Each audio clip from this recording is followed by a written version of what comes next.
This is the Nightshade Cult, a podcast macabre. We bid you welcome. Enter freely and of your own will. I'm Nick Grimm. And I'm David Graves. And we'll be your horror hosts for this dissection of Neil Marshall's 2002 action survival horror, Dog Soldiers.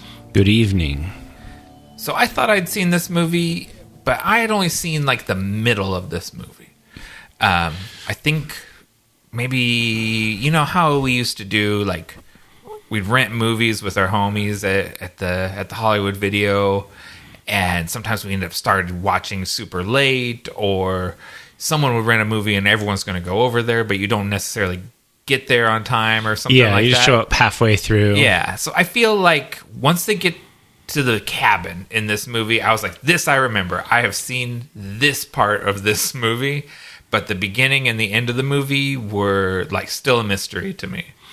Yeah, I'd never seen this movie, and that makes sense if you saw it in that era, because I was in the Army when this came out, especially out on video. Mm-hmm. And this is, this was made for only, £2.5 million. It grossed, not quite double that, but it was more. And that's interesting because it's made more. It's continued to make money as a streaming favorite and whatnot. So this has been fairly successful in the long game. And this was it premiered in the U.S. actually on the Sci-Fi Channel. Oh, that makes sense. Interestingly, they had to probably cut it down quite a bit because it's pretty gruesome. Yeah, well, and the Sci-Fi Channel was like pretty weak. Like they didn't have anything. They would cut the hell out of things. Yeah, because it was Sci-Fi Channel. I mean, I don't know if that still exists or not, but it wasn't premium cable. It was just regular broadcast cable with commercials, and so no R-rated content going out there unedited. Yeah, and this movie is interesting because it's an hour and 45 minutes, so it's a little longer than minimum, but it's not long. It's an interesting spot. When I was reading and like looking this movie up and researching it, this movie lands on a lot of people's favorite werewolf movie lists. Yeah, this is a beloved monster flick. I'd say pretty consistently in the top 5, wouldn't you say? Yeah, I think so. It's there with American Werewolf in London, The Howling, the original Wolfman, and Dog Ginger Soldiers. Snaps. Yeah, and Ginger Snaps. This is usually right below Dog Soldiers. Yeah, they're all in that category. Like these are the ones that always come up. It feels like the world is ripe for a big budget, amazing werewolf movie, like of the caliber of like Nosferatu or Sinners or something like that. Yeah. So I mean, knock on wood. Oh yeah, we have Eggers. We got Eggers Werewolf coming this winter, so maybe we finally get that. As someone, I want to say that it was Ethan Hawke said something about like why werewolf movies are hard. Mm-hmm. And it's because generally the whole movie is about the guy not wanting to turn into a werewolf. Yeah. And so you have an audience that's in conflict with the protagonist most of the time, where the audience wants to see the werewolf, but the werewolf doesn't want to turn into a werewolf. And so it's very tough to like form a narrative that people can lock onto around that. That makes sense. And I kind of get it. Like that does make sense. And this movie avoids that almost entirely by not focusing on the werewolves. The werewolves are an external threat. Yeah, this movie is just not really a hot take. It's been said before, but this movie is just aliens. Yeah. Or Predator. Yeah. It's like that. It's where it's about a squad of dudes who you like, most of them. You think this is a cool group of people that's interesting. Yeah. And then they face an external threat that is just completely unmanageable. Right. They're not prepared for and not equipped to deal with. Yeah. They're good at war, but they're not good at supernatural war. Yeah. And yes, it is a lot like Aliens. Because I kept thinking Predator, but you're right. It almost has more in common with Aliens. Yeah, that's what I was thinking the whole time. I was like, man, this is like Aliens, but in a good way. Yeah. I'm really liking this. Yeah, and it's very charming. It's one of these things where low budget monster movies, generally you're kind of have to like be into it to enjoy it, and you're excusing a lot of stuff. It doesn't require you to try too hard to justify it. It's just very well made. Like, it is like a direct-to-video creature feature, but like the best version of that in a lot of ways. Absolutely. Like, they shot this thing in 16 millimeter, and it definitely has like lo-fi, just like lo-fi vibes and cred. That totally makes 16 millimeter totally makes sense, because it doesn't quite have that skateboard video aesthetic of 28 Days Later. Yeah, it's not done on 8 millimeter or iPhones. Yeah, Like, but it is not. It's also not 35 millimeter high resolution. It's pretty grainy and rough looking, like an old school direct to video movie. Yeah, Marshall has pretty much owned that, and he doesn't shy away from it. He's proud of that decision. He thinks it was the right decision. Well, it only, for a movie like this, especially when you're low budget, it only works in your favor to go lo-fi, because that grain is going to hide things, like, and just make things more convincing. Just like shooting it in the dark and making everything wet and fog everywhere. Yeah, all of that stuff, and then shooting it 16 millimeter, it gives it. It just kind of covers over those imperfections of the budget that way. Yeah, another interesting thing that I was reading about was the original cut. Marshall's original cut was 2 hours long. It had another 15 minutes of footage that was mostly character based on the squatties and the bad guy. But that version is nowhere. You cannot get it. That was his original cut, but they further edited it after that, to make it more digestible. Man, I want to see that version too. Do you really? I was gonna say we should send a fruit basket to the editor, because they probably could even cut another 15 minutes. I mean, out. they probably could have. I guess what I want more of, not to get too far into the story section, but I want more about the lady and her history with her family and stuff. Oh, Neil Marshall is also the editor of the movie. So, so good on him. He did another pass. Yeah, and not that I'm like Marshall or anything, but I'm in the middle of editing a fiction project, and I'm on my third edit, and it's hard. It really is hard. Yeah, because you're like, I like this. I like this scene. It's so fun, and they're really good in it. And but it's one of those things. So yeah, I'm really impressed that he cut it down as much as he did. Yeah, I thought that was that's an interesting thing to I thought that was an interesting way to go to further cut it, and that really helped it because it was able to get picked up by the Sci-Fi Channel. Yeah, because you need basically space to fit your commercial breaks into it. So it goes into a 2-hour block. It's a 2-hour block, but it's an hour and 15-minute movie. Yeah. Perfect for the cable audience. Yeah. So, I mean, that's interesting. And it was first out on DVD in 2002. So this thing's been selling copies forever. It has, and it's one of those things. It seemed like as everyone saw it, everyone was surprised at how good it was. Like, it's one of those, you rent it, goes, oh, there's a werewolf movie, Werewolves versus Soldiers. And you're expecting, blood and guts and maybe some cool monsters. You have very low expectations, and, everyone just sort of has the same experience watching this movie where you're like, well, this is way better than it has any right to be. Like, it's better acted and it's better shot, and you're just always surprised when one of these sort of low budget movies is actually a good film. Yeah, I think that it surprised me too when it started off. and I was thinking, okay, this is like a low budget independent film. Yeah. And then it turned out to be really, really good and really interesting. I mean, the fact that they had talked about doing a sequel or making a trilogy. Yeah. It's like, I wish they had. That would have been cool. I saw that on Instagram, on Neil Marshall's Instagram. They got real close recently to funding for a sequel, and then it fell through, and then he kind of declared it dead. Like, he's like, it's not going forward, and it's not going to ever. But it sounds like, fairly recently they were really close to moving forward on a sequel. Well, that's a bummer, but I mean, you can't have everything. Maybe after Eggers' movie comes out, there'll be Werewolf Fever.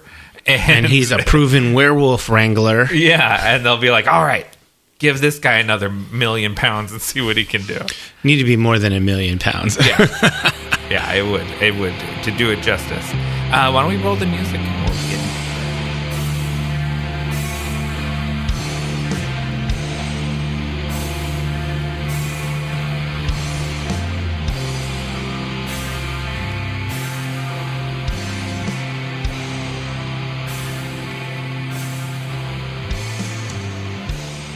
A squad of British soldiers on a training exercise in the Scottish Highlands are attacked by a pack of werewolves. That's about as simple as it gets. Yeah. I mean, I could go another sentence and say they take refuge in a farmhouse and try to survive the night, but the meat is all there. It's just in the premise. These guys' squad is out there.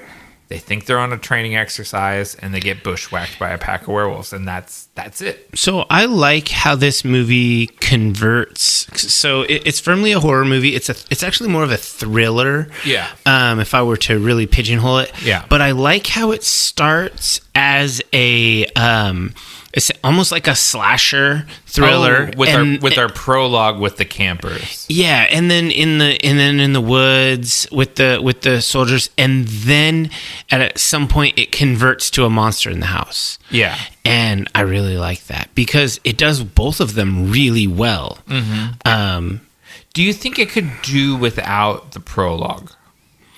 Or is that essential? Because the shift from the prologue to the meat of the story, I think, is a little clunky.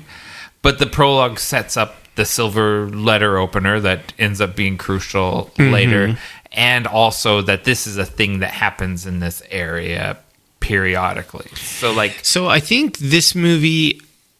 So yes, they could have cut the prologue, but I don't think they need to. I think that this movie does it in the spirit of older horror movies. Yes. Horror movies from the 80s. Yeah, totally. That have a prologue where something crazy happens, you get a peek at the monster, and then you go into everyday life. Yeah, it's actually, now that you say that, it's the opening of Friday the 13th. Yes, Friday or Halloween. They both have that sort of prologue. Exactly. Like when I was watching this, I was like, this is like Friday the 13th. Yeah. And then it just absolutely delivered. So, I thought the letter opener, the silver letter opener, was very much a Chekhov's gun. It takes a long time to pay off, though. But I mean, who gives their significant other a solid silver letter opener for their birthday?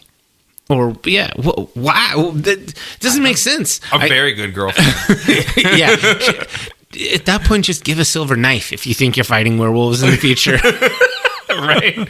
But she's not into, because wasn't he a writer or something? Something. And this is here, it's for opening all your rejection letters that you're going to get. It's like, she was thinking ahead. She wasn't thinking he was going to have to get used to stab a werewolf eventually. Yeah. The other question I've been dying to ask you is, because I always wonder about this, how accurate does the squad of soldiers read to you? Because you always have criticism for portrayal of soldiers. Obviously it's the British military. I was in the American military. Yeah. When it's just the squad, it mostly reads as authentic, except but exaggerated. Yeah. There's all these different personalities. The part that doesn't really read as authentic at all is the special forces guy or whatever that tries to get him to kill the dog and all of that. Yeah, in the second prologue. Yeah, that doesn't really read. That's not. They don't do that stuff. That's not. Yeah. And that guy was a little like wackadoo. Yeah. All of the special forces I was in no way anything in that arena, but I worked near them, being that I worked with the brigade headquarters. Right. When I was deployed, I would interact with these fellows and even eat dinner at the same time as them because I work the night shift. Yeah. They're the most calm, chill, easy to talk to, relaxed people. Mm-hmm. They're not like psycho intense people. Right. None of the special forces people I ever met were like crazy intense. Yeah. They were all chill. They're like, I need you to kill a dog right now to show that you're a man. Yeah, no, that's not what it's like. It's not. And so that read weird, but it just read movie villain. Yeah. It really just was like, okay, bad guy here. The thing that I actually was rather impressed with, as far as the military stuff goes, is when they're on their training exercise, you always see movies or TV shows where military people are on training exercises and they don't have training gear. Oh, right. They just have like regular ass gear.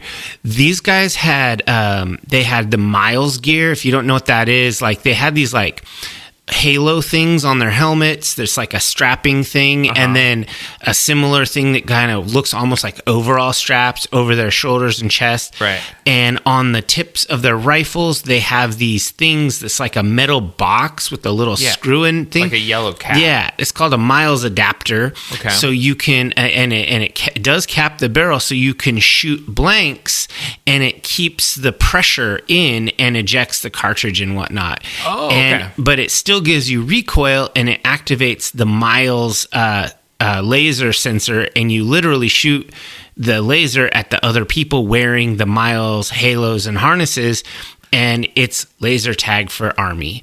Okay. And they actually had Miles gear on. I was like, holy shit, they have Miles gear. I was pointing it out to Carrie. I was like, that's what it looks like when you train. You have to wear that crap. Yeah. And so to me as a civilian, that all felt very, very authentic, but I'm not a good judge of it. So I was eager to hear what you had to say about it. Yeah, whoever their advisor was for military authenticity, I think they did a good job. I don't know British equipment, but I know that equipment. I've used the hell out of it. Yeah, and it's because that ends up being a thing when they encounter the special forces group that they didn't even know was in the field. And they're all massacred by werewolves. They're like, all right, drop all your training shit and pick up their gear because now this is a real situation. Yeah. And I mean, all they would have to do is take the adapters off the ends of their rifles and then get magazines. Yeah. And drop all your blanks and get the magazines. But yeah, it's pretty cool that they did that right. So that was good costume work. Whoever did that. The costume design is by Uli Simon or Simone. So well done, Uli. Nailed it. It's a good one. The story written and directed by Neil Marshall and edited, as we just looked up a little bit ago. Well done, Neil. He hadn't done a lot before this, like a short film, I think. I believe the short that he did was another military sort of based thing. So maybe he is coming from that background. I don't know. I didn't do the due diligence to look into that. He never mentioned it in any of the interviews I watched, if so, but he has an affinity for it, I think. The thing that I really like about Marshall's, the decisions that he made with regards to storytelling was that we talked about this before, that this is a soldier movie with werewolves, not a werewolf movie with soldiers. Yeah. I also love that they don't do the moping protagonist that doesn't want to be a werewolf. That's not it. The protagonists aren't werewolves. Yeah. I also like that this is these werewolves are these are hunting predators. These are not sympathetic beings. Yeah. they're monstrous. They're not, woe is me, look at, I'm cursed. No, well, it turns out one of them is. Yeah. One of them is looking for an exit strategy from her fucked up family. Yeah. But the rest of the clan is just sort of about that werewolf life. They just, once a month we go out and kill anyone dumb enough to be in the woods. And that's what we do. Yeah, could be worse. So it seems. They seem like fairly chill werewolves. I don't know. It's weird. A lot of influences. We've mentioned already the Predator and Aliens being big influences. Neil Marshall and all the actors, and even someone in the movie mentioned the movie Zulu as being a big influence on it. And Zulu's a really good movie. I've never seen it. I've seen Shaka Zulu, which I think is based kind of on a similar time frame. Yeah. But more from the side of the Zulus than from the side of the Brits. Yeah, the Zulu is basically about a small unit of British soldiers who are besieged in a fortified position. Yeah. They're running out of ammo. There's escalating threats. And so it's a pressure cooker of a military movie. And so it's really good. And I think that he does a really good job of getting us there to the farmhouse, because more than an hour of the movie takes place in the farmhouse. Yeah, totally. And so, but you don't just start there. Right. They have to get there. They thought it was a safe harbor. But of course it wasn't, because it was too early in the movie. Because they get brought there by someone who ends up being, spoiler, a werewolf. Secret werewolf. Yeah, who she thought, like, it all unfolds in a really good way, where you're getting clues all the way along, because what's his name? Our special forces guy, played by Liam Cunningham, Captain Richard Ryan. He's already been there, and he's on his own mission where he wants to make werewolf soldiers. That's his plan. I mean, it's a good plan. And he's in cahoots with Emma Cleesby as Megan, who he's going to extract her out of there, and she's going to help him with this plan. And her family has other intentions and totally massacres that squad of special forces guys before we even get there. And you get these clues that he knows more than he's letting on, and that she knows more than what she's letting on. Because when she comes up in the Range Rover and is like, get in, she's like, it's like, are you the rescue mission or whatever? And they're like, what are you talking about, rescue mission? No one knows we're here. And she's like, oh, okay. Well, I know some people that live near here, and we'll go to their farmhouse. Yeah, but you never quite know. You know that Davos Seaworth, as the special forces guy, he's not trustworthy because you saw him shoot a dog, so he's a bad guy. But you never quite know where to land on Megan. And I love that actor because, like you said, he's Sir Davos in Game of Thrones, who I love that character. Yeah, and I never really see him playing bad guys. Like, he's generally like the dependable older guy. That's what I know him. He could be like somebody's dad or granddad, and he's like salt of the earth. Yeah, he's like gruff and trustworthy. So him as sort of like both like kind of aloof and haughty and shitty, like and like ruthless and evil. I'm not used to him playing that, and he's clearly having a ton of fun with it. Yeah, and it has that class divide. Like, he's SAS and he's an officer. Yeah. And all these people they're just regulars, and they're also enlisted. So he like double outclasses them. Yeah. Like Sergeant Wells, played by Sean Pertwee, is very working class. Yeah. Yeah. And he's like, and our other guy, our Captain Ryan, I wouldn't say it's not that he has, because he's an Irish guy, it's not like a posh accent exactly, but he is above them, and he's imperious. Yeah, about he's it. definitely imperious. He looks down on all of them. He thinks they're all basically amateurs. Yeah, it's a bunch of lads. And I mean, he kind of is right. Like regular army guys compared to SAS soldiers are pretty generic, basic, but he's just evil. Yeah, he shot a dog. Yeah, that's straight out of your as soon as he straight shoots, out of your Kill the Cat book or Save the Cat. Don't he kill read the a different cat. book. Yeah, Kill the dog. How to be a villain. Yeah, how to make your villains unlikable. Have them do something mean to someone or something that's helpless. Yeah, it's like, did you watch that not Predator, Punisher short? No. That just came out recently. One of the villains in that kills the dog, like in the opening sequence. Oh, man. And you're just like, when is the Punisher going to shoot this guy? Yeah, now you're going to get John Wick. You know, like you see a guy throw a dog in front of a bus.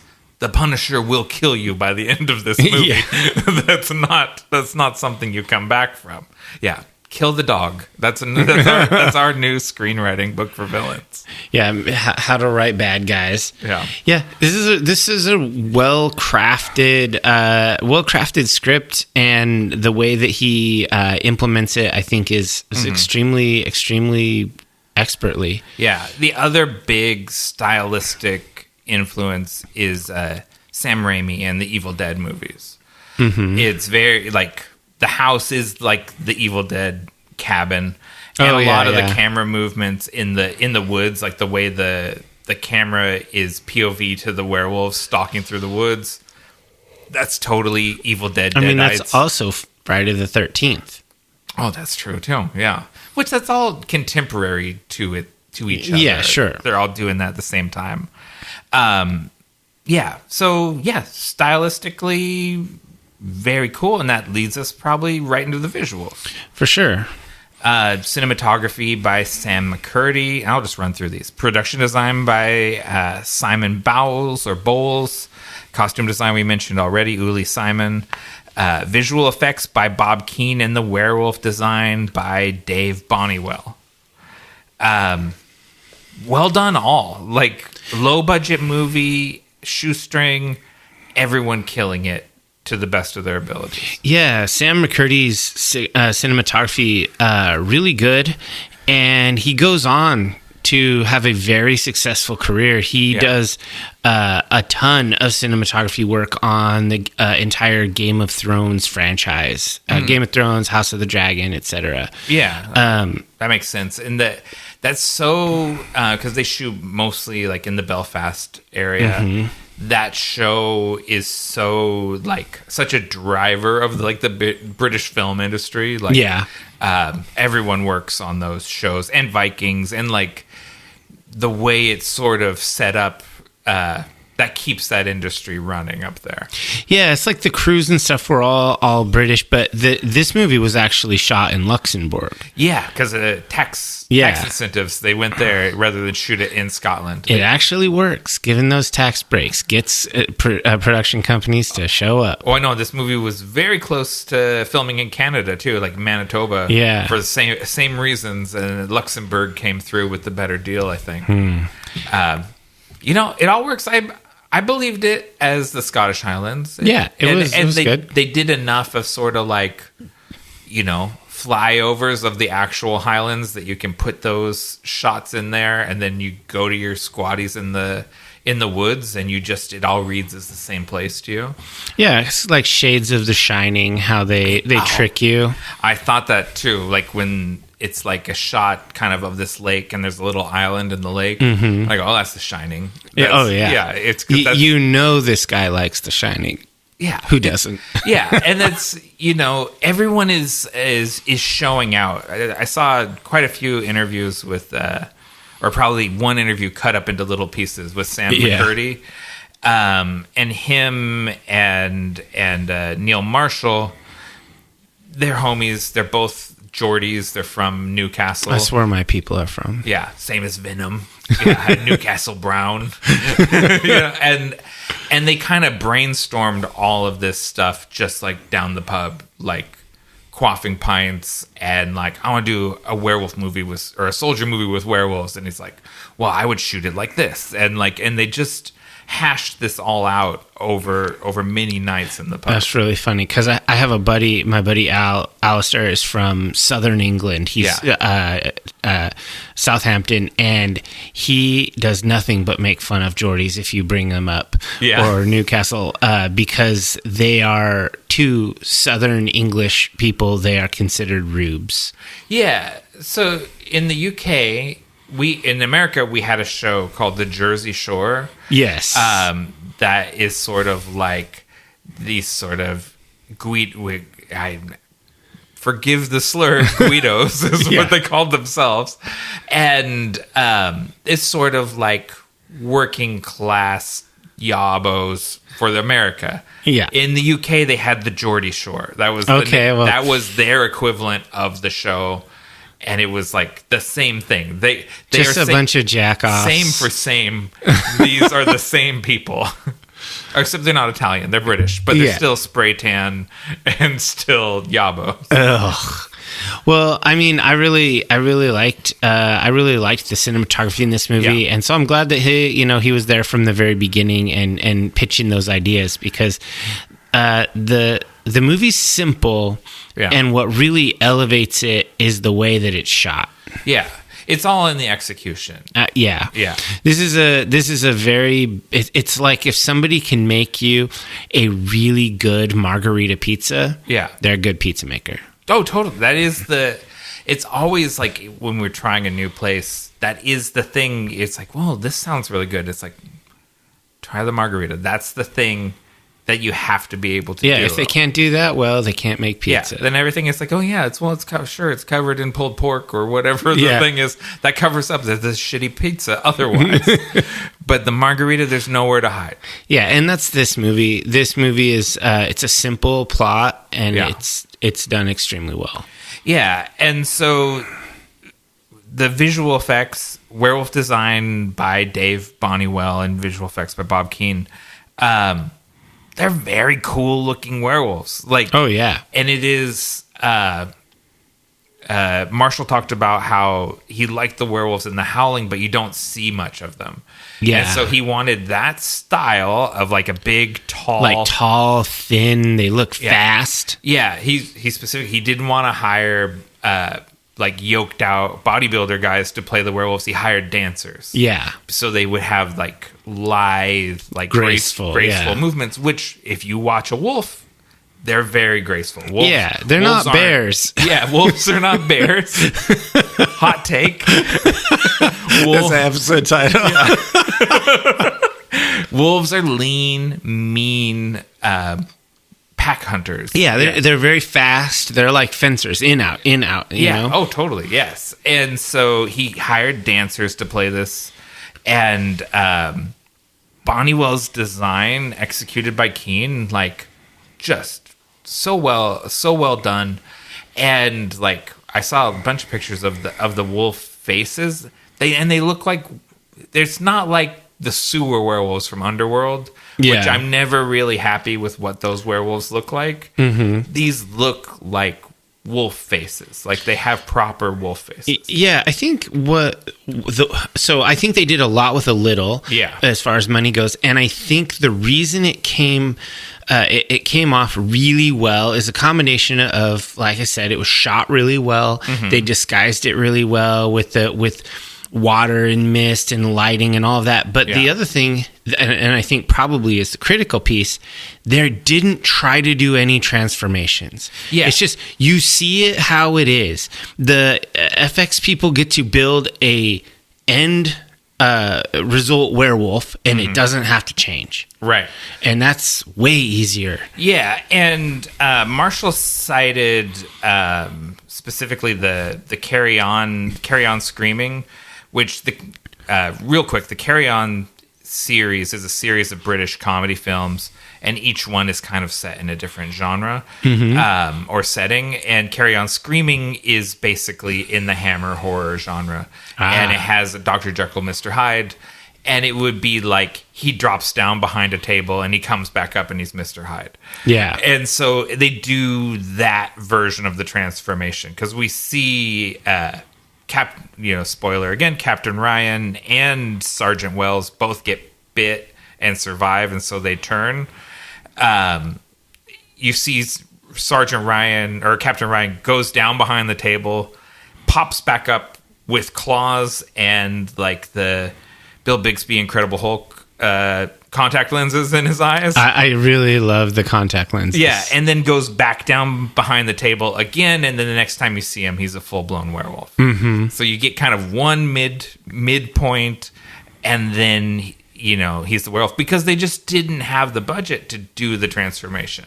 And they were dedicated to not using bad CGI, which would have been kind of their only option. Yeah, for sure.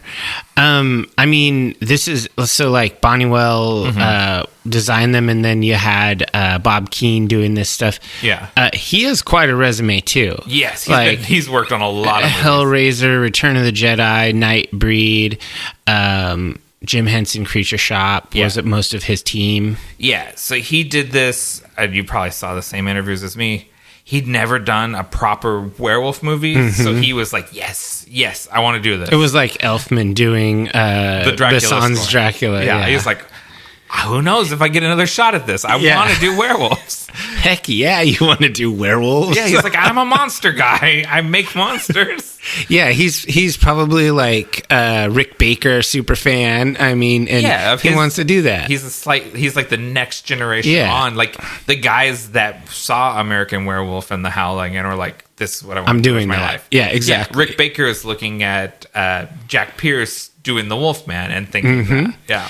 Yeah, exactly. And so I had a lot of love for the practical effects here, because I hate CG in general. Yeah. Unless it's done like super well. Right. Even big money movies can do it badly.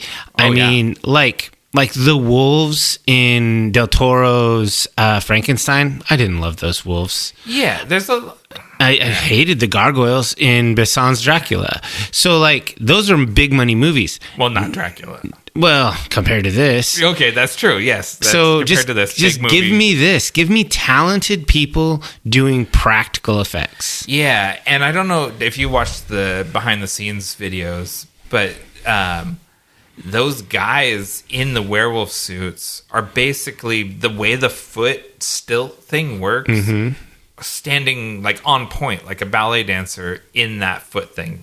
Like that's got to be uncomfortable. Their foot goes into a sneaker, but the sneaker is pointed down. It's pointed like straight down, or not straight, but close to straight. Yeah. And then it goes down into the paw, and they'd be in the suit for like 4 hours at a time. But that's the way that a wolf's leg joint bends. Yeah. Like if they lift their foot and the wolf leg bends backwards, that's how it's supposed to bend. Yeah, because that thing that we think of as like, when you look at a dog's leg, like a reverse knee or whatever, it's like an elbow. It's actually their foot. They're standing. Yeah. A wolf or any sort of dog stands on the ball of their foot, not like the heel is never down. The heel is that thing. That's like that's like the dew claw and all of that, and is the thumb, and then it's really just their hand or whatever. So these guys really went through it to portray these wolves, and it looks really cool. I bet you they're rich now. I don't think so. I mean, what's the future like for a stuntman? Unless you're like Chad Stahelski and David Leitch. I think the future for a stuntman is like the future for a wrestler. I think a lot of these stuntmen probably are also actors who are trying to get in, right? That just makes sense. Move into more like traditional acting, or you become a stunt coordinator, things like that. Or you become a famous person's double, like Cliff Booth and Keanu Reeves has his own guy. Yeah, it's always the same guy. That's been a thing with a number of actors having a stuntman that they partner up with. Yeah, it looks kind of like them. That's the whole premise of Once Upon a Time in Hollywood. Yeah. Yeah. Anything else you want to say about the visuals, or? No, I just really liked that they avoided the transformation and they avoided CGI. So I guess it's hard to laud somebody for what they didn't do, but those are common pitfalls that they skillfully navigated. Yeah. Well, it's, I grew up on that Incredible Hulk TV show. Mm-hmm. And that moment in every single episode where Bill Bixby looks at the camera with the contact lenses in is like the thing I'm waiting for. Like I'm anticipating it. So when Davos pops up from the table and he's got the yellow contacts in his eyes, and I was like, oh shit, he's turning into the Hulk. Like this is on. It's on now. Yeah, like when we were watching it, and like the whole time, I knew the lady was going to be a werewolf. I was like, that lady's a secret werewolf. How you got it right very away? Very beginning. Like when she picks him up and the interaction doesn't go right, like the social. I was like, oh, she's not who she says she is. And then when they get to the place, the house, I'm like, oh, she's a werewolf.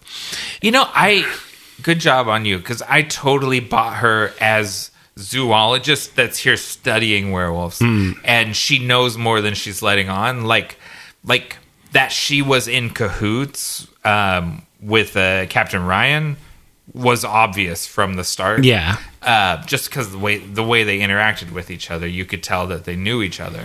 But I did not start buying her as a werewolf until she started doing the thing where he gives her a gun, and she never uses the gun. She just uses the camera flash to distract the werewolves whenever there's a fight. Yeah. And it's like, she's trying awfully hard to not hurt the werewolf. Yeah, she doesn't want to kill her family. Yeah, exactly. She's like, if this all goes to south, I need to be able to talk my way back into the clan after this. And be like, yeah, I worked with the soldiers, and yeah, they killed Joey, my brother.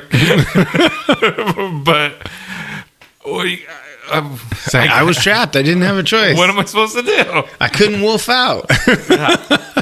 Yeah, and she never does. No.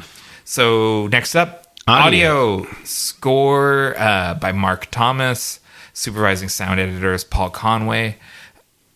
It's a good score, like very listenable. It's evocative of the Predator score, but it also has these sort of like militaristic like marches, and like also sort of like, I don't know what you'd call it, but like funereal songs for like the sad parts. Like the violin comes in and it gets somber sometimes. And I really like I like how it's orchestral, but there's like you said, those militaristic drum parts, and then you have those kind of dirge-like moments, but then you also have like Debussy's Clair de Lune is like wrapped into it, and you're like, I know that tune, like it's like it's somewhere in your back of your mind. I didn't know. Carrie just, she knows because she was played in the orchestra. Oh, yeah, Lisa knew that song too, and it was like, she's like, that's Clair de Lune, and I was like, what's that mean? That mean in French? It's light of the moon. Yeah, I was like, yeah, that's perfect. Like that's so on theme with the movie. Yeah, and just like whoever came up with that, it's like, oh, there's a piano in the farmhouse, and someone sits down and plays Clair de Lune, and you're like, yeah. Go home early today. You nailed it. Like that's enough for today. You're not going to have another winner. Yeah, that was a good idea. Just go watch some soccer. Yeah. And then sound editing by Paul Conway. This is another gruesome, squelchy, gut pulling, gunshots. Like there was a lot of sound design used. Yeah. It didn't stand out to me, and that's exactly how it should be. Yes, it's immersive. I was in it. I was enjoying the way everything looked and sound and felt, and it didn't ever take me out of it. Like, what's that sound? You know? Like famously, you hate the sound of the clinking armor in John Borman's Excalibur. Yeah, that's just so annoying. There's no There's nothing like that where the sound design has a hat on it. like pay attention to the sound. Yeah. Yeah. Well, same thing like with the music. It's really tastefully done. Yeah. There's no like needle drop hip hop song while the werewolves are jumping through windows. Yeah. Like they would do in a modern day movie. It's like, oh, don't do that, guys. Yeah, we have access to all of this music library, and so if you could put a drowning pool, let the bodies hit the floor in here for this climactic action sequence. Oh my God. We can get that song for free. You know, like that sort of thing. It's like, boo, how much does it cost to not have to put it in my movie? Exactly. Yeah, so I thought that the sound design was really good. The tearing meat, the scraping of claws on wood, all that stuff. It's just, it sounded right. Yeah, you mentioned meat, and so this goes a little bit earlier, but something that's been sticking in the back of my mind about this movie. When they get to the farmhouse, there's a pot of stew on the table that everyone sits down and starts eating, basically. And they're like, it's mystery meat. They're like, what's in it? I don't know. It looks like pork. They ate human chili, right? Like that. Oh yeah, I think that was the wink, wink, nudge, nudge. Yeah, I was like, the long pork. It never gets revisited when they figure out that this is the werewolf's house. That they ate like camper stew when they got there. So yeah, everyone here is a cannibal in this. So movie. like, if let's say you're one of these guys or whatever, and you eat some stew because you're starving or whatever, and then later on you learn that there's werewolves or whatever, a slasher. Yeah. Do you bring it up or do you just let it go? If you survive, I think maybe sometime later you explore. You bring it up with your therapist. Yeah, but in the survival situation, they never have the chance to think about, wait a minute, this is the werewolf's house? What was that stew we were eating? Like, they never have that moment. But, like, if you are Kevin McKidd's Private Cooper, you're right. Later, amongst the myriad of things that you have to discuss with your therapist at the end of this is, I also maybe ate human soup when I got there. Yeah. I think... I don't know where that ranks on the list. It's like, you might not ever think of it with all of the other things that you're saying. How bothered would you be if you realized that you had accidentally eaten human flesh? Well, I don't eat meat at all. Yeah, but maybe not as bothered as some people would be. I do think in the survival situations, the rules are entirely different. You know what I mean? Like, it is very much of like, you do what you have to do.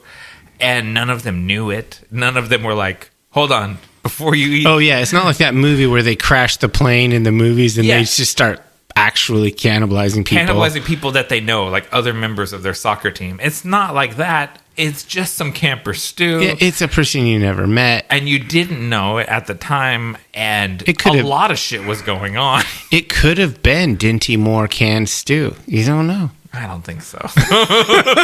Because there's not like pork soup. That's not a That's thing. True. That's there's true. There's a lot of soups that have ham or bacon in them. Maybe in Scotland. Who knows? Oh, that's true. Well, they eat a lot of sheep in Scotland. Oh, that's true. But that's also white meat, right? I don't think so. Is don't sheep red meat? I guess it is. Mutton. It is red meat. Yeah, I think I don't know. Correct us if we're wrong, Cultists. Is sheep red meat or white meat? I don't know. I think it's red meat, but I don't care. It's pink. Yeah. Whereas like when you eat pork chops, at least the way my mom cooked them, they were gray. Yeah, it's white meat. Just like rabbit is white meat. Yeah. I guess we're probably moving right along into the casting. Who do you want to talk about first? I mean, I think you talk about Sean Pertwee as Sergeant Harry G. Wells, the kind of the main guy. I know I recommended back when we talked about Batman Returns, I recommended Gotham on this show. Sean Pertwee plays Alfred in that series. Yeah. And I fucking love him. He is one of my very favorite versions of Alfred. And so when he shows up, and Sergeant Wells and Alfred are the same guy.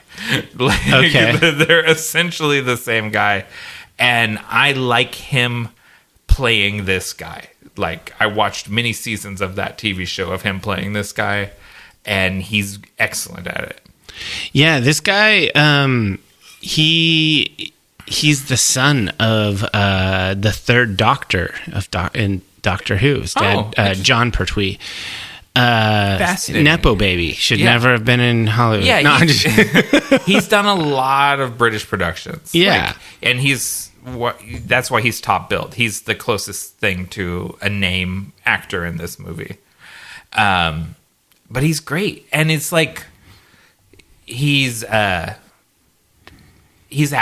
a lot. Like he has a lot to do. He loves his lads. You know what I mean? Like he's the sort of gruff sergeant with a heart of gold, like that kind of classic archetype. Yeah. And he's been through it, but has a good attitude about things, and he's living for these boys basically to keep them alive is what's keeping him alive. Yeah, supposedly he was drinking on set, real drinks. When they do his stuff his guts back in. Yeah. Stuff? So yeah, he was actually drunk. He seems drunk in that sequence. He seems believably drunk, so that all tracks when you say that. Yeah, he's like, "You're gonna have to knock me out." Yeah, all that stuff. And supposedly when they were doing that, the stuff in the guts and all of that, they used raw sausages for real raw sausage, but it had gone rancid on set. Oh God. Yeah. So it was gnarly. It looked like sausages. That was my thought when he's like, "Yeah, my guts are out." He's like, "Well, stuff them back in." He's like, "That's not how it works." It's like it totally looks like sausages, and there's something about like a grievous belly wound that it's so visceral. Everything you see him do, the car ride when they're driving down the bumpy road, you're like clenching your gut yourself the whole time you're watching it, because there's something so upsetting about that idea of having your gut spilling out and desperately trying to hold them in, because it feels like something you can live through, but it's going to be awful. Yeah, maybe. Yeah. I mean, this guy definitely gives that dad energy. Through the whole thing. Yeah, and he busts their chops, but lovingly. You know what I mean? Like he calls them lard asses and whatever else that he says. But then when one of them fucked up and forgot their watch, he gives them his watch. Like he's not like, "Well, you're fucked." He's like, "I have to take care of these boys. Get fucked, kid." Yeah. And then he has his heroic sacrifice at the end. He blows the whole place up once all the werewolves are there, because he doesn't want to turn. I don't know about that. I think I wouldn't have minded turning. Yeah, I know. This is the thing. I'm always looking, how do I become a werewolf in one of these movies? I mean, the only thing better than becoming a werewolf is becoming a vampire, and it would be best if you could be both. Yeah. Ideally, yeah. And so, it's clear the werewolves are intelligent and everything, so I don't know, exactly why he's determined to die and not become a werewolf, but... Well, he's got his principles. Yeah, it's a noble sacrifice, and they blew up that cabin. So, well done. Now, a lot of budget went into blowing up the cabin, I'm sure. Yeah. Next up, I've got Kevin McKidd as Private Cooper. Yeah. Who I'm like, who is this guy? I know this guy. Straight out of Trainspotting. It's Tommy from Trainspotting. Yeah, it's the one guy from the Trainspotting group that dies, and so. You're used to, or I'm used to, being a big fan of that movie, seeing him as someone who is dying of HIV complications, where he's skinny and sickly and looks awful. Seeing him as a pretty robust, jacked soldier boy, it's a huge change from Tommy in Trainspotting. Yeah, and then if you continue following his career when he becomes Lucius Vorenus on Rome, the HBO series, one of the leads, along with Titus Pullo. Yeah. And he's really jacked, and he's really, really good in that show. I believe it. I really love Rome. That was such a great HBO series, one of the best. I've seen a lot of the nude scenes, but I haven't actually ever watched. You would really like it because it's got Lucy Lawless is in it, and gosh, what's his name? He recently died. He was playing I can't remember his name. Anyway, there's really good actors in that movie, and of course, it's really good writing. It's kind of in that HBO heyday, early 2000s. Yeah. Rome, worth revisiting. Yeah. Everyone was sort of in awe a little bit of Kevin McKidd. I think coming hot off of Trainspotting, he's like the actor of this crew, or that's how people were looking at him. Yeah. But he came in no ego, and really wanting to be there. The scene where they jump out, because they shot mostly sequentially, when they hop out of the helicopter, and he's like, everyone gets down on their bellies, like in like a sniper position, while they kind of reconnoiter their surroundings. He cracked his rib when he jumped down on his equipment, and then didn't want to tell them because he didn't want to get like sent home. So he wanted to be there bad enough that he's working with cracked ribs through most of the production. Yeah, because he was offered the part, and then he actually had to back out, and then they offered it to Jason Statham, who accepted it, and then had to bail, and so then it went back to McKidd, and so he didn't want to let it go. He didn't want to let it go. The Stath, I think, even at that point, feels too old for this character. I mean, it would just change the character. I mean, being a private and being, I don't know, but that was a long time ago. That was over. They were making this movie in 2001. But still, like, he feels, like Statham feels like he'd be an in between age. Statham seems like he's always been 40. I don't know why that is, but like, it seems like he's been 40 from the transporter to whatever he is now, the beekeeper, whatever he is. He always seems like he's like a 40, 45-year-old guy. Yeah, just a grizzled hard case. Yeah. I guess it's because he's bald. He went bald early and always looked middle-aged. Yeah. I guess he's Statham in this, though. Statham would have been good in this. Who do you want to do next? We got Liam Cunningham as Captain Ryan. What a prick. Yeah, I mean, they made it. They made the biggest prick in the movie an Irishman. Yeah, so racist. What the fuck? I don't think he's not. He's not playing it Irish. Like, he's not playing up the Irish. He's playing up the. But he is doing his own accent. Yeah, but it's like it's this imperious version of his. It's not at all. It's a fancy Irish accent. It's not at all Davos Seaworth. You know what I mean? Like, who's very, very salt of the earth or salt of the sea. Salt of the sea, yes. Onion Knight. Yeah. This is no Onion Knight. This is more Stannis Baratheon. Like, it is this guy that believes he's doing the right thing, but is awful at every turn. Yeah. Has no loyalty to anyone except for England, I guess. He does a really good job, and he reunites with the team on Game of Thrones. So like the production crew and everything. Yeah, like Marshall does some Game of Thrones work, and so does McCurdy. Yeah. So he reunites with those guys there. I'm sure they had lots to talk about. They've been buddies for a while. I thought that his even wounded and tied up and whatnot, he was very menacing, even from a position of disadvantage. Yeah.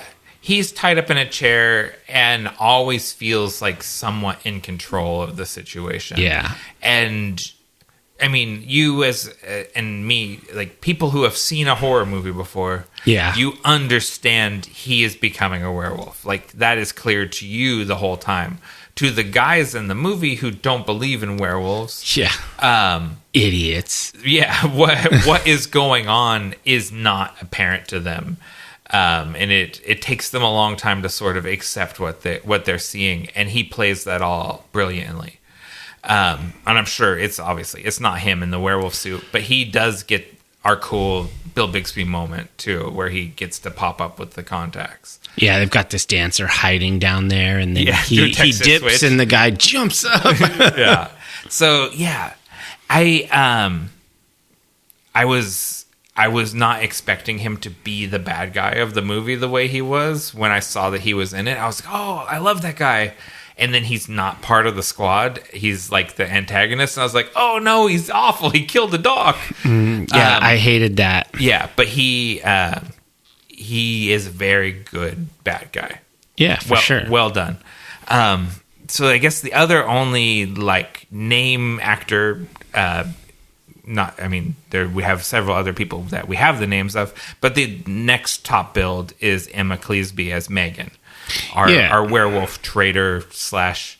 What is she? Does she claim to be a zoologist or an anthropologist? Whatever she tells them she is, but actually she's just a bumpkin werewolf looking for her way out of the scene.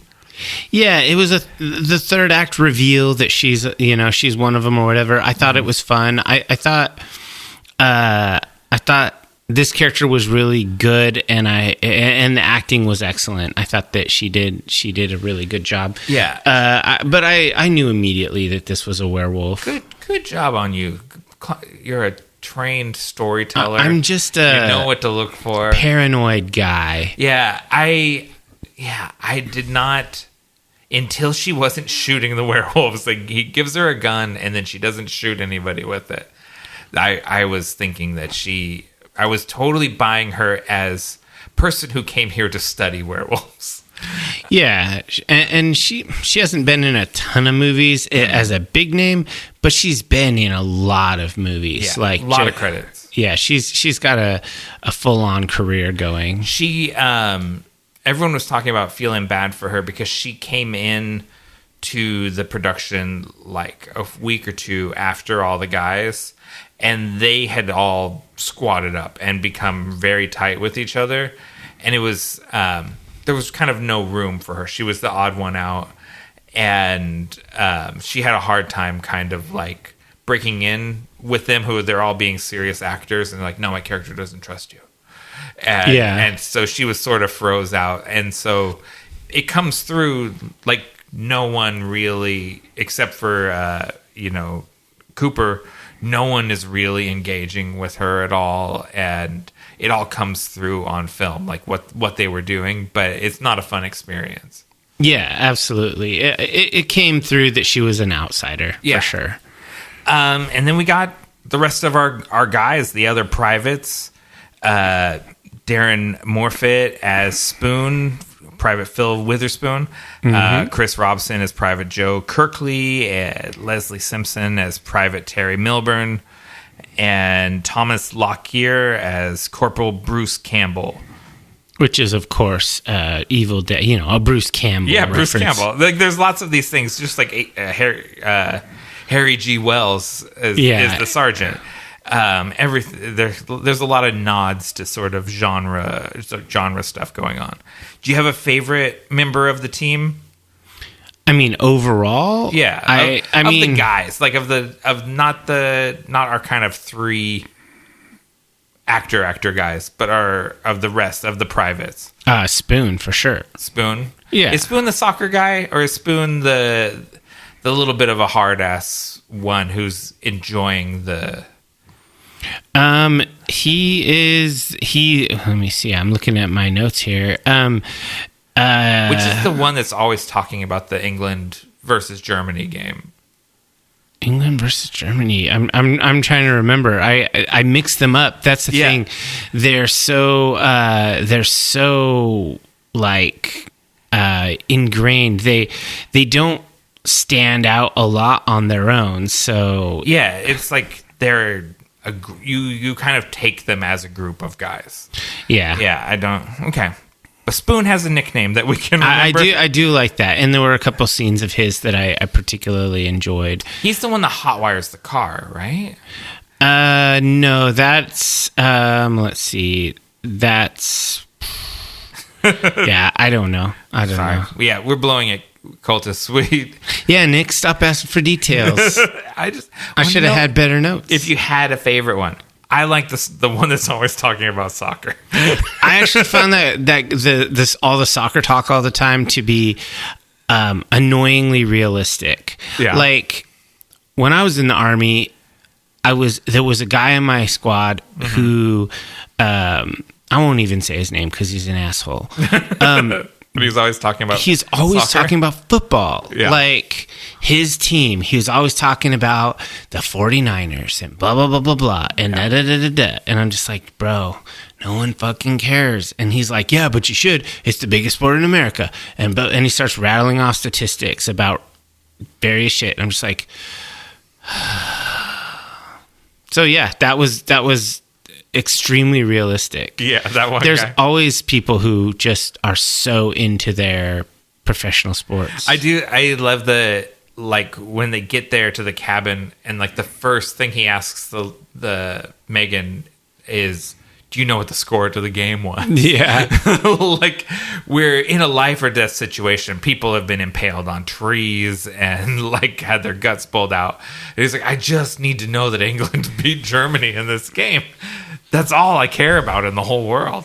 I mean, the World Cup is coming up. Oh, that's in real life. So we'll see how that goes. Is that this summer World Cup again? Where is it this year? It's supposed to be in the United States, but a lot of the stuff is getting weird. Like the U.S. won't let the Iranian national team play here, so Mexico is offering to host those games. And because it's in L.A. And so that's... those games were supposed to be in Seattle. They're in various cities. Oh, okay. Yeah, Yeesh. It's getting weird. Yeah, we're in weird times, unprecedented times. Yeah, I follow the Valencia Football Club, so that's it. It's just so you're gonna be rooting for Spain. Absolutely. No, usually I root for Team USA. Second, I'll root for Team Mexico just because I love Mexican people. Yeah. But Spain will be. I'll also root for them. Good. What's the World Cup? Every 2 years, 4 years? I think it's 4 years. Yeah. 4 years, yeah. Every 4 years, I'll pretend to care about soccer. While the World casually Cup is care on. about soccer all the time at a low level. Yeah, I can enjoy a soccer game, but there's no way if I'm in a life or death situation with werewolves banging down the doors that I'm going to be thinking about soccer. Yeah, like on my Google News feed, I follow the MLS and I follow some other things just so those pop up in my feed and I casually keep up. Yeah. Same way I casually keep up with mixed martial arts fighting. I'm just interested in these athletics, but I'm not a super fan in any way. Did you watch the Ronda Rousey Gina Carano? I was out of town. Oh, you were out of town for that, so you didn't see that 45-second. Well, and then all of the highlights are like she beat her in 17 seconds. And I'm like, that's what she does. Half her fights end in less than a minute. Yeah. What do you expect? And Gina Carano hadn't fought in 17 years. What do you want? The lady lost 100 pounds to fight in this fight. Yeah, it was impressive. And there was some of the other fights were really good. Like, I watched all that stuff. Having it on Netflix and not having to go to a bar to watch it. Well, now it's all on Paramount if you want to watch the other stuff. UFC. Paramount paid UFC $8 billion to broadcast all of their shows and all of their events. And so everything is just Paramount now. I mean... It's not worth $8 billion. Good for us, but I don't see how that possibly makes them money. Yeah, I don't either. Yeah. Anyways, let's not digress anymore. Onto combat sports. Let's get to our personal highlights. So you want to go or you want me to go? You go. All right. So here's the thing. Once the fighting starts, this movie just gets out of hand awesome, like in a good way. So it's hard to pick a particular scene, but I'm going to go ahead and pick the brawl in the kitchen with Spoon, where he fist fights the werewolf. Yeah, where he runs out of ammo, and then he grabs a frying pan, and then he grabs a knife, and then he has to box the guy. And so this settles it. Spoon is the gung-ho guy. He's the guy that was talking about the movie Zulu. Yeah. Well, he was posted up in the window. So Spoon is not the soccer guy. He's the hard ass guy. And this scene is so good. And part of the reason why it's so good, it's multifaceted. First of all, McCurdy shoots this excellently. Handheld cameras, claustrophobic closeness, low lighting. The wolf is cramping the frame. He's frame mogging. Poor Spoon. But also the actor Morfitt, Darren Morfitt, is a trained boxer. Okay, yeah, that and shows. So his movement is real technique. He's actually knows what he's doing. So like I'm watching this, I'm like, this guy knows how to box. Did they put him through like clinics? No, they just got an actor that can box. It's just sometimes you have a skill. Yeah. And so like I really thought that was that was just like, I don't know. It was out of the ordinary. It took me aback. And then I just love it when he just talks shit to the end. He's just a tough guy until it's over. And then they flash to the wet pile of viscera and you see his watch glinting in it. Yeah. It's pretty epic death scene. It is. You're never going to beat a werewolf in a fist fight. No. But all you can do is just like go down fighting. Like it is it's that last bit of pride you can get. Yeah, it's like that one scene that has become a meme with like Jon Snow charging the whole army by himself. Right. It's like you can't win that, but you're gonna die either way. You might as well just do the thing. Yeah. Right. At least give him a story. Like go down swinging and that's that. So the werewolf will be like, that guy, you gotta give him credit. He boxed me, and I felt it. Like, he punched me hard. If I was in my dude form, he would have whooped my ass. Yeah. Too bad I'm a werewolf 3 nights out of the month. Yeah, so I thought that was the most entertaining of the fight scenes. Yeah. So what about you? What's your personal highlight? I like the first werewolf attack when they don't know what's going on. So they think they're on a training exercise, and that's a really good one. And there's a flare that goes up, and so they go to investigate this flare, and you have a lot of stuff, Predator style. You have the werewolf point of view as the werewolves are watching them go through the woods. Yeah, and then the werewolves just like bushwhack them. They're just coming through and taking them out. And one of them gets like impaled on a tree. That part really surprised me. The dude's running and he's like not watching where he's going, and he just runs onto a tree branch. I'm like, oh, that's what happens. Yeah, brutal. Yeah, and that's where Sergeant Wells gets his guts pulled out, and like the whole thing just goes like ass over tea kettle. Like it all goes south for them. And none of them have any clue what's going on other than that, like, they're getting attacked and they're dying, and they don't know by what. And it's very frantic, and you're in the shit with them, and it's super visceral and scary. And so, like, from when the werewolves start watching them through the werewolf vision to when Megan pulls up in the Land Rover and gets them out of there. Yeah. That sequence I think is really good. So that was my personal highlight. Nice. What worked for you?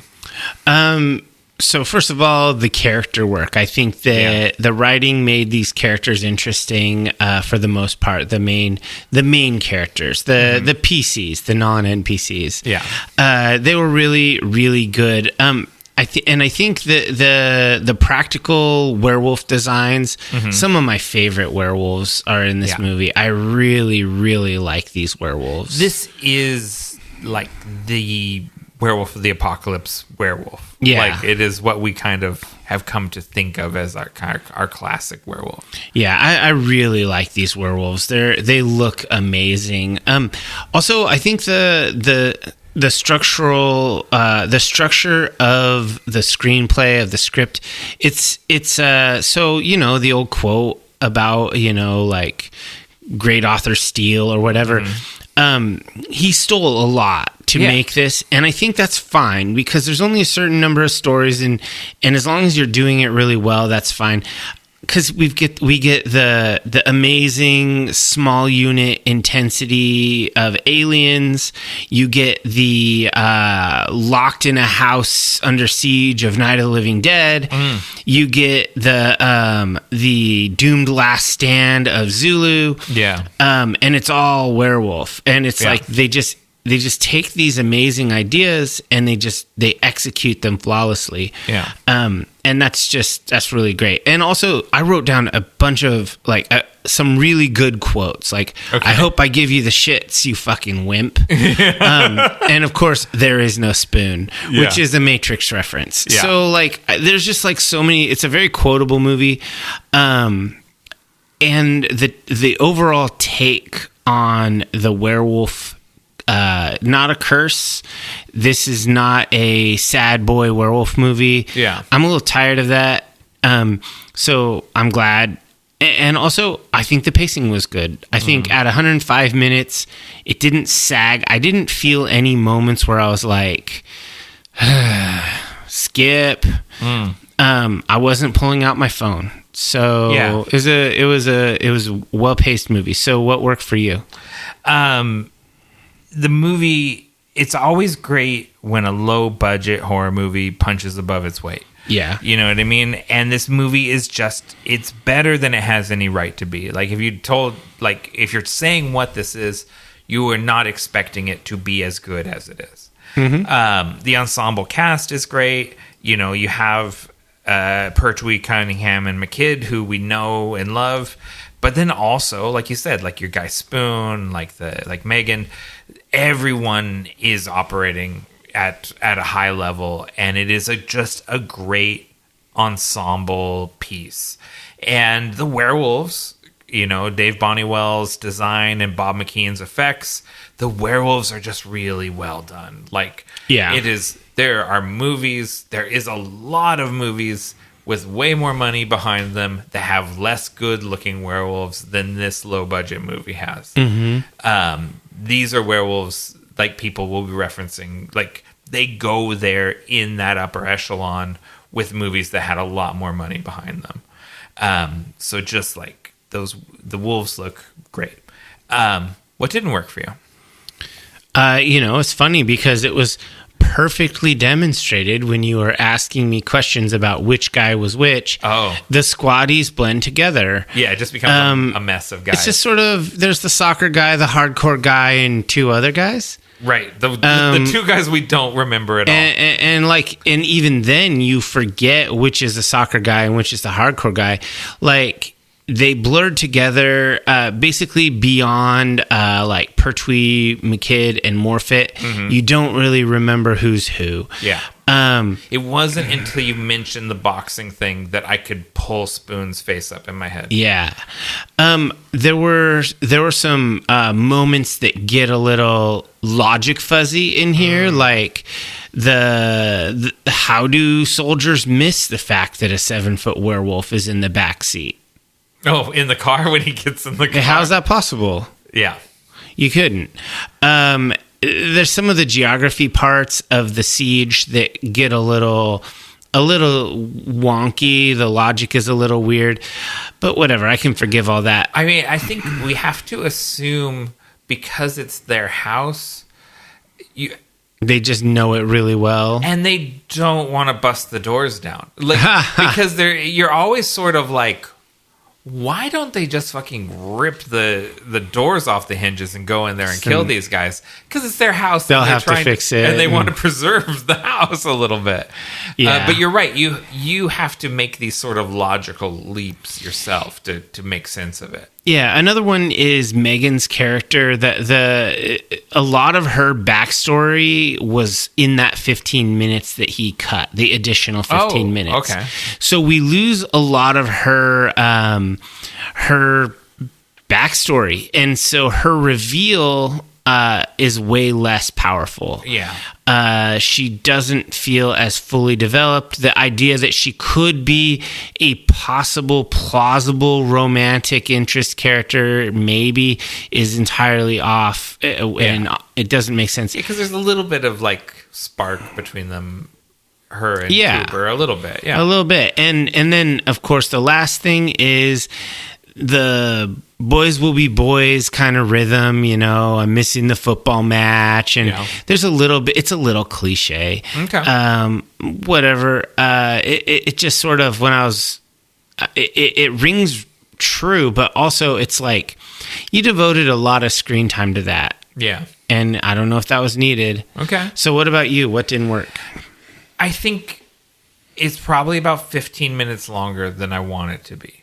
I think a lot of that is stuff that you're mentioning. Like, there's time going into just sort of like the boys will be boys stuff. The 2 prologues. It has 2 prologues and a double ending. Like, you have the ending of blowing up the cabin, and then you have the captain and Cooper down in the cellar of the house where he stabs him with the paper opener from the first prologue, which feels like kind of like one bit too many. Like you've already sort of the house blowing up feels like the end of Predator, right? The bomb goes off and then the helicopter comes in and takes Dutch away. Mm-hmm. And that's sort of what you want to happen, but he has to fight the Predator again when you get to after the explosion, and that just like the rhythm of that feels wrong. Agreed.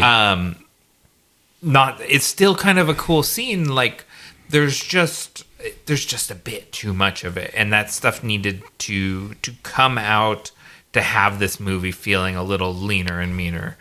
And I think kind of along those lines, there's a lot of clunky dialogue in it. Sure. There's a lot of dog references that start to feel forced. The idea that their team is like the underdogs, right? I like that. That fit. They are the dog soldiers, and it's the dog soldiers versus the werewolves. But then sometimes the werewolves are also dogs. Like he's like, dog, more like a pussy. Like, and they say this stuff, and it's like, so who? Then it starts getting fuzzy. The metaphor gets messy. Like, who are the dog soldiers? Is it the soldiers, or is it the werewolves, or is it both? Or is it both? Layers. Yeah, and it's just like that stuff. Like some of that just needed to get trimmed out, in my opinion. Yeah, I agree. So it's just like there's some spots that needed a little more trimming than what it got. So, final thoughts and rating. I give it 4 stars. Yeah, me too. It's one of those ones that this is one of the best werewolf movies I've seen. Mm-hmm. It does have flaws. It's not a perfect movie. It's not a 5-star. It's not on that level. But if you consider this was made for so little money, and it, shot on 16 millimeter, this holds its own. It sits in the werewolf canon with like the Howling, American Werewolf in London. It sits with all of those, This might be better than the Howling. You know what I mean? Like I'm kind of there. Like I would put this above the Howling. Yeah, this is a really great movie, and the critics agree. Rotten Tomatoes gives it 82%. Yeah. IMDb only gives it 6.8. Letterboxd gives it 3.6. Okay. So we might be a little rich for some of these places, but they do fractions. I think it is a little bit of a qualified in that if this was a bigger budget production with movie stars in it, we'd be a little harder on it than we are as a low budget British produced scrappy horror movie. It's a little more charming in its current form. Yes, we're being easy on it because they did something really impressive. Absolutely. Yeah, and I think that's 4 feels totally justified. But if it was a 3 for you, you were also probably not wrong. Yeah, in that. But it's just like. It's just a really impressive movie. If you're a werewolf enthusiast, this is a must-see. You have to see it. Yeah. It's in the top 5. So yeah, for sure. All right, why don't we roll the credits or the music, and we'll come back with our final segment.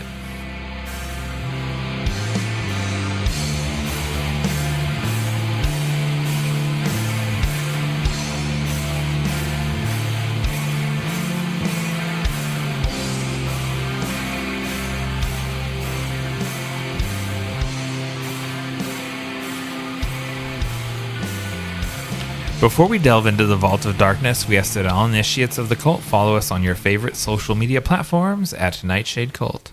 If you've enjoyed this content, help us grow the cult by sharing it with like-minded people and leave us a review wherever you listen. Do you have any dark tidings before we go in the vault? No, just that maybe just off the cuff, that Hammer 4K restoration of Dracula with never before seen deleted scenes. Yes, 3 minutes of footage. Yeah, so I only 3 minutes. Yeah, when you sent me that link earlier, so I investigated it so we could talk about this a little bit. So we're getting this fall in October, we're getting a full 4K restoration of Horror of Dracula, starring Christopher Lee, directed by Terrence Fisher. Classic. They in 5-star movie, by the way. Yeah, I we have to revisit it. I think I gave it a 3, but Maybe I gave it a 4, but I might come up and meet so you at the when 4. we get that 4K version, we'll do a new episode. We'll do a new episode because that was under the old name. It deserves a revisit. We know Hammer a little bit better. So, anyways, the Warner Archives down in Burbank, where they have all of this stuff. They discovered this sort of uncut version of it there and set about reproducing it. Heck yeah. And this had previously, according to what I read, had only been seen in Japan. These 3 minutes of footage that were too hot for the British censors, too bloody, too sexy. There's a lot of it has to do with Christopher Lee putting the bite on people. Scenes that were kind of were deemed too much for the time period. Well, I want to see those scenes. Yes, I definitely want to see this, and I'm very interested in this.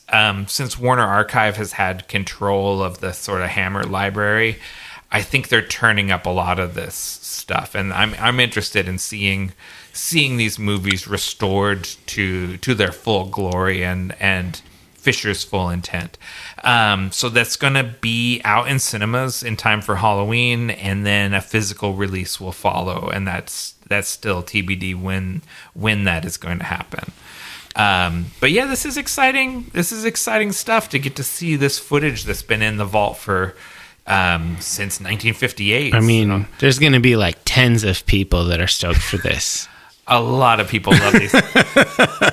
I have an action figure of Christopher Lee as Dracula and an action figure of Peter Cushing as Van Helsing that I got at Target this year. That's true. I mean, so come on, Peter Cushing is classic. Yeah, I mean, these are beloved movies. So there's more than tens of people that are interested in this. Yeah, a Fathom event, like a one night. I'd go to that. Back in cinemas. Yes. It'll do business.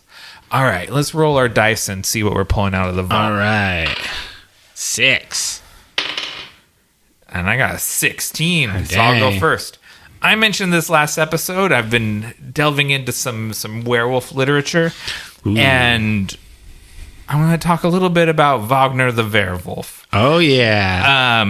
This is a Penny Dreadful novel by George W.M. Reynolds.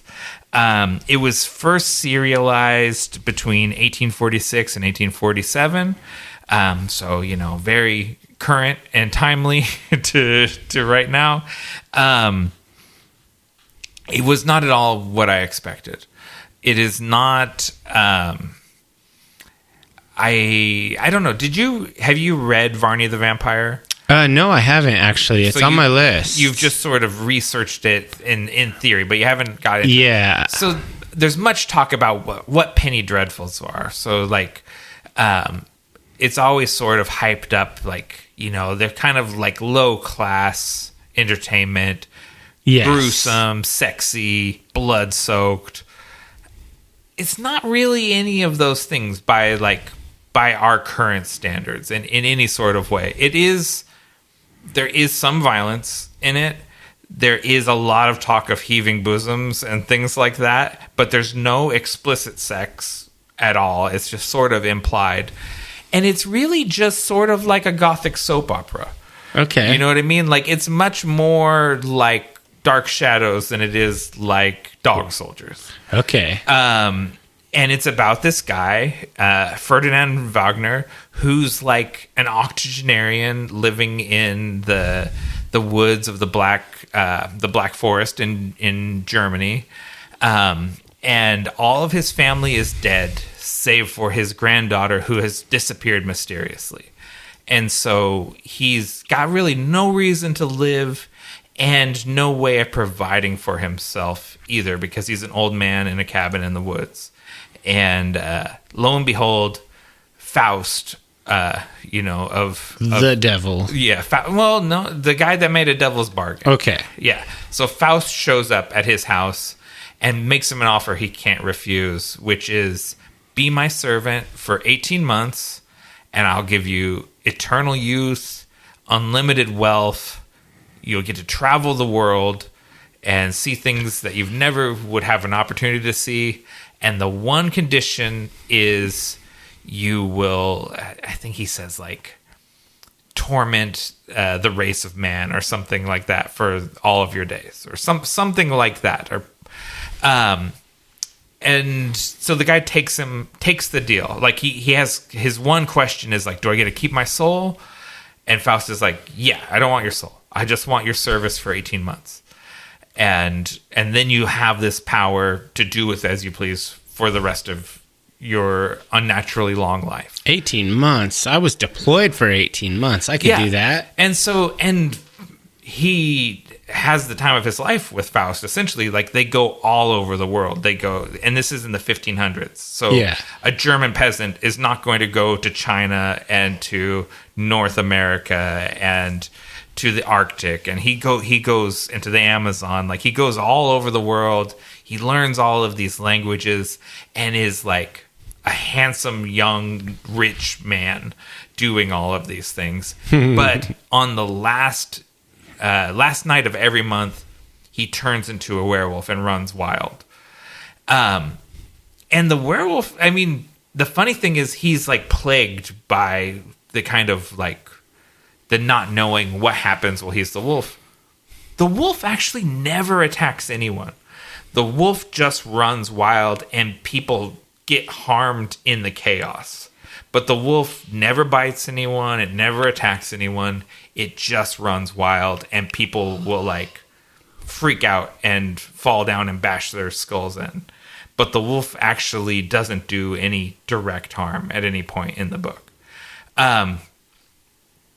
I don't know if this is a book that people are going to enjoy, but I found it fascinating, and the soap opera of it, the sort of like the schemes on schemes that the different people have in it, and this person betrays this person, but this person is actually doing this thing. Like, it's totally Days of Our Lives. Like, it's a very sort of crazy soap opera. And it just gets crazier, and the web makes unexpected connections. Like, characters are connected to each other in unexpected ways. I can't say that I thought it was a good book, but I was enthralled by it and just fascinated by it as a time capsule to this sort of middle 1800s sort of trash literature that, it survives to this day, but it's not like a classic. It's not something that that everyone reads. So it's just really interesting to go back and look into this. And it's, it's just a very odd story. It does not feel anything like what we think about, like, classic werewolf tropes. Yeah. They're not really established at this point. So Wagner the Werewolf, George W.M. Reynolds. If any of that sort of, a convoluted, like, Victorian Game of Thrones sort of level plot, you know what I mean, with like the backstabbing and subterfuge and everything. If that's appealing to you at all, it's out there. It's in the public domain. You don't even have to pay money to read this or listen to an audiobook version of it. And I found it pretty dang interesting, if not good. Nice. That's really cool. Yeah. What about you? What are you pulling out? So I'm going to pull something out that is new to us. Okay. But not new. All right. I believe it was in 2020, Choir Boy came out with the album Gathering Swans. Oh, Choir Boy, who we saw recently. We saw them open for AFI in Portland, and we were... I mean, I think we talked about it pretty at length. We were both taken aback at how excellent they were. Yeah. How we had no expectations, and then they just turned out to be fantastic. Yeah. So I started listening to Choir Boy right after that show, and I've been spinning this album quite a lot. This is an American synth pop band from Salt Lake City. They have a vocalist, a guitar player, a bass player, and then a multi-talented keyboard player who also plays saxophone. Mm-hmm. And David didn't hate it. And I didn't hate it. And I normally hate saxophone. Yeah, he pulled out the sax, and Dave was like, oh, no, saxophone. And then he's, like, still into it. Yeah, so this band is really interesting. One of the reviews that I saw from Paste was, it just simply says, Choir Boy is a one-of-a-kind band with a one-of-a-kind sound. And it's absolutely true. So they have this really amazing locked-in rhythm section, including a guitar player. So like drums, bass, and guitar, who are just totally locked in there, so tight. And then they have this guy doing crazy, beautiful textures over top with synth of varying varieties, saxophone, processed or raw, and then just absolutely standout vocals on top of it. And it is an extremely memorable, danceable, powerful album. Yeah. Front to back. And this is Gathering Swans. Gathering Swans. Specifically. Yeah, I just really, really enjoy this album. This is, I've listened to this many times now since we saw them a little over a month ago. Okay. And I highly recommend anybody who's interested in kind of a really unique, powerful synth pop. It's got very gothy origins, especially in the bass and the guitar playing. It's got that post-punk vibe. These guys also put out a new single literally the day before we saw them live. It's only one song, and they played it live because as soon as I listened to it, I remembered it. It just hit me. It's called I'll Always Let You Down. And it sounds like the material from Gathering Swans, but more polished and to the next level. So I'm really hoping that is just a teaser for a coming album. You can find all their stuff on Bandcamp, bandcamp.com/choirboy. And they're really, choirboy.bandcamp.com. /album/gathering swans. Yes. Since I'm putting the links on the notes right now. Yeah, so I just really like this band. I didn't expect to like them at all because I'm a fan of heavy music and dark music. This is not dark. It's just powerful. It's synth pop. It's airy. It almost reminds me of if Turnstile had no heaviness. Oh, interesting. Like in the vibes, like in the more vibey, ethereal Turnstile moments, Choir Boy is in that style like most of the time. It made me think a bit of Depeche Mode, and that's an imperfect comparison. The keyboards, really. Yeah, like it reminded me of a lot, not any one particular band. I think you referenced the Smiths because there's a little bit of a Morrissey croon to the vocals. Absolutely. But it's not enough like any of those 80s bands that you can say like, oh, it's like this plus this. It's a whole lot of things put together in an interesting way.